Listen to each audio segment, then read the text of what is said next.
Hi guys and girls, this is a follow-on video from the one I did called Not a Bushcraft Trek in the Woods, where I was getting prepared for a night trek with some associates up the Brecon Beacons on the Black Mountains in South Wales. We did it a little while afterwards. I was unable to get as much or retrieve as much footage as I wanted to due to the fact that I had a problem with the camera and it fell in a stream, but more about that and explaining that at the end of this video.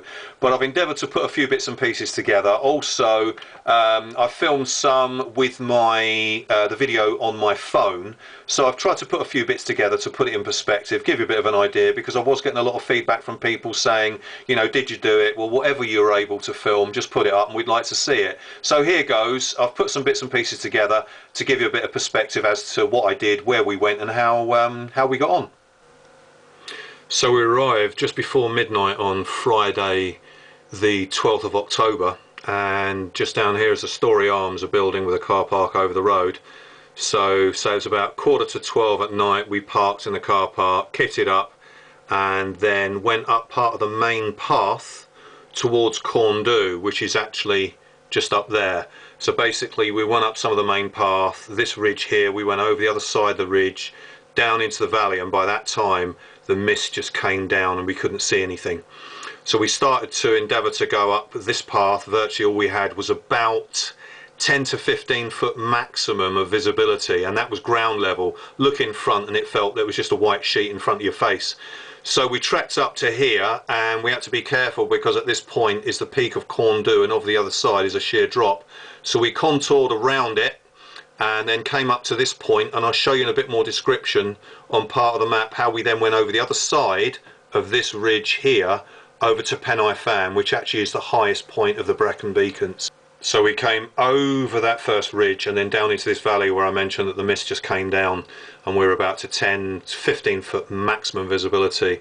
We stayed on some of the main path, but then we had to come off it because we were going to come to the ridge of Corndu. So we wanted, as said just now, we wanted to sort of contour around it and then try and find a path back on to what was going to lead us over this way to Pen Fan. So this is just a little bit more clearer on this graphic. We'd actually come from the other side here, and then just over the other side of this ridge, sort of came up this valley, not this one because obviously this was on the other side of the ridge.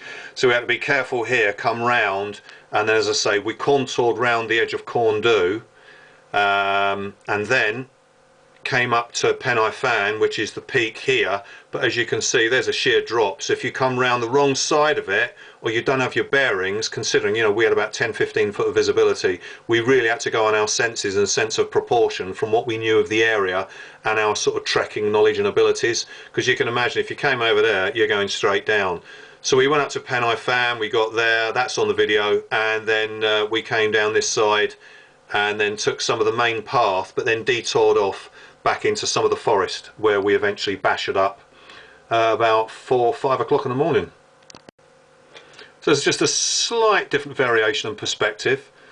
So we came over the side here, over that ridge, and then around, contouring round to Miss Corndu, and then of course we came up, as just briefly mentioned, up to here, and as you can see that sheer drops all the way down, so we had to make sure we had our bearings really spot on, and then started to come down this direction, sort of part of the main path, but then we verged off onto our own path and our own directions that we'd already recce'd and assessed some bearings on. Hi guys and gals, it's Pete, Mindwiseman's channel, aka Maverick Outdoors, and we're at the Story Arms at the base of Brecon Beacons, and it's just coming up to midnight. We sort of got a bit of a slightly overcast night, but we can see some stars, and I'm with two of my Alpos here. I think I'm just about to see you guys. Yeah, I'm just going to blind them now. Yeah, I don't know if you can see them on the camera properly. There we go. So we're going to go up. There's our feet. I'm actually, let's get a better view of our feet. Pair of boots and leggings. Crutch short leggings, boots. Here's mine. So we'll catch you when we start going up the track, which is actually where I'm looking now. Okay guys and girls, I'm in the dark. I don't want to keep blinding with bloody torch, but you can see some of the path here, a couple of pairs of feet. We tried actually to have a look at the stars, which I'm actually now shining up above up there, but we can't actually pick them up on the camera, which is a real shame because it's a really starry night, which is bloody marvellous, isn't it lads? Yep. So we're going to traipse back on, yeah? Been sitting at home watching X Factor? Yeah.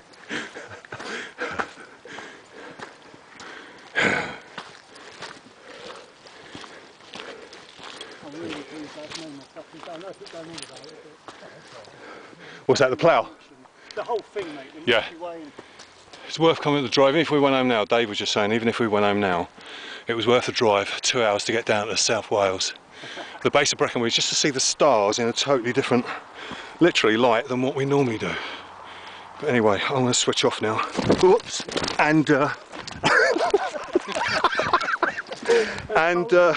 right, that's where I've just been, which I shouldn't be, and that's where I should go. That was a nice squidgy squelch from my kneecap. Pretty good job, it was grass and mud.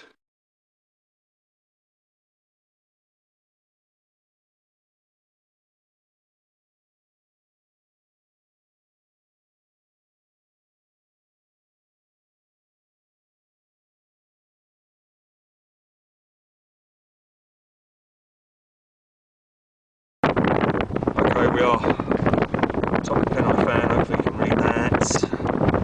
The wind's kicking up. Busted the ball bag getting up here. Took some on the cairn. The lads are here. The light's pretty shit. I don't know if you can see the guys, I don't want to blind them, but I think you might be able to just see the guys. You see their bloody rucksacks. But oh shit, it's all the sky's cleared. Over that way, you can't see my finger. Here's the street lights. But I'm going to take a few stills because this camera's not picking up much up here, so you guys can see, watching the channel, some still photographs.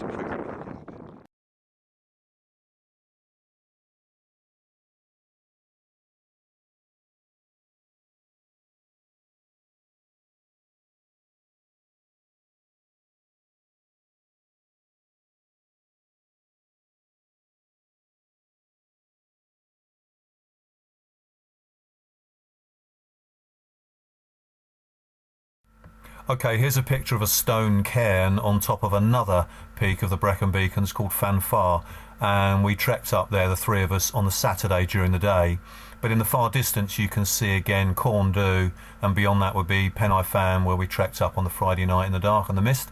And right in the centre there is the woodland, where we bashed up at about 4 or 5 in the morning, and then set off the next day to come up to this peak, which I'm now going to show you with some footage that I took with my phone camera. So I'm just pointing there some of the route that we took down to the lowland forest, and I say pointing up to Corndhu there, and we came sort of on the other side, which is where Pen y Fan is, and then came down and made our own route down into the woodland, where I'm now pointing downwards, and then set back to the main part of the woodland. But here you can see the view of the rest of the Brecon Beacons. Here we are up on Fanfar. It was pretty windy. As you can see, we're sort of basically just panning around, having a look at the view. There's Dave with his binoculars. He's seen, I think, either a buzzard or some other flying wildlife. And then we're also monitoring some of the weather as well, because it looked like as if there'd been a very sort of heavy rain downpour further south, and maybe it might have been moving over. I think it was dying down a little bit, but we were trying to work out whether or not it was actually going to come across us, but actually we were north of it. The sky then started to clear again. It was really fresh, but it enabled us to sort of see beyond where the rain was. All this area around, as far as you can see, all these hills and mounts and all the black mountains and everything are used for army selection. The army come training up here. We can see this time of year a little bit of water source. Obviously you'd have to treat it, but I decided I wasn't going to fall in that as I did in the stream, which had dampened my camera, but I'll give you more info on that at the end of this video. But here you can see really lovely views of the Black Mountains, mainly this part on the east of the Black Mountains, which are better known as Brecon Beacons, which is showing you where we'd actually come up from on this Saturday day trek, which took us just sort of under an hour to get up there, and just really surveying the views.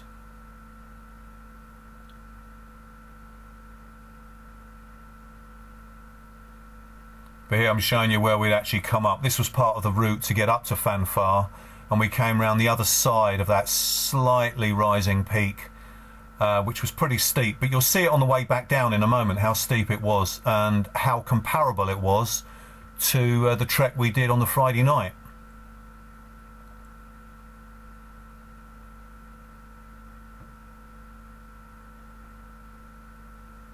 But again, surveying more of the Black Mountains, even over in the distance there, which are used by the military and are visited, you know, sort of by lots of trekkers. But this was similar to the slope that we took up to Corndu. And now we're going to make our way back down part of the route that we took to get up here.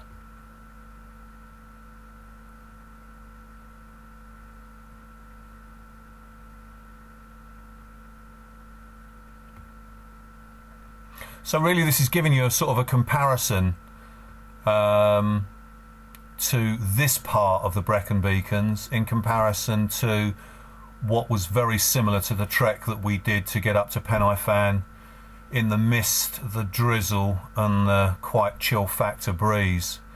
So really this is just like a mirror image, very similar to what we did on the Friday night.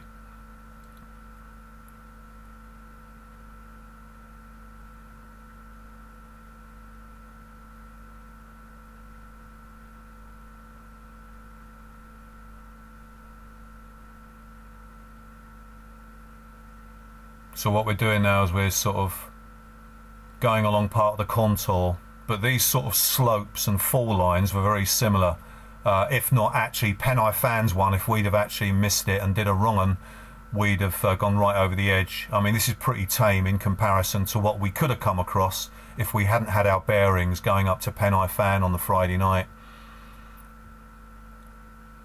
But obviously we only had a small rucksack on this day trek to come up to Fanfar because I had some EDC which I carried on behalf of the lads.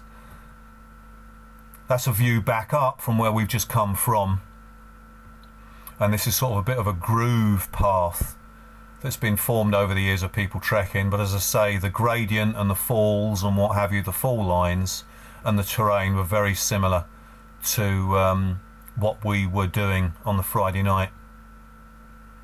Okay, so we've actually come down to base, a view back up. There's the peak right up there, just there of Fanfar that we've just done. And we've come back down as I'm finger pointing and come back down to base where the car is, ready to have a little bit of scoff, recuperate before taking the journey home. Bit of comfort, Dave and his pasta, Ben searching out some grub in the back of his car, me blowing away the body heat, ready to have something to eat. Okay, there's the forest, the woodland, which is sort of parallel with the Story Arms, and right in the middle of there was where we set up our basha after the Friday night trek. So how did I get the camera wet? Well, something I never do. I never ever sit down with a rucksack on my back. I'll always take it off. If it's something lightweight like an EDC, then it's not a problem, but anything over sort of 5-10 kilos, I'll always take it off because it's easier to maneuver. Because if you fall over with a rucksack on, it's really difficult and you can injure yourself trying to get back up, or even falling down with a thing on your back. But this time, because I was with the lads, I didn't want to hang around for too long, so I just sat on this pile of stones which just happened to be next to this stream.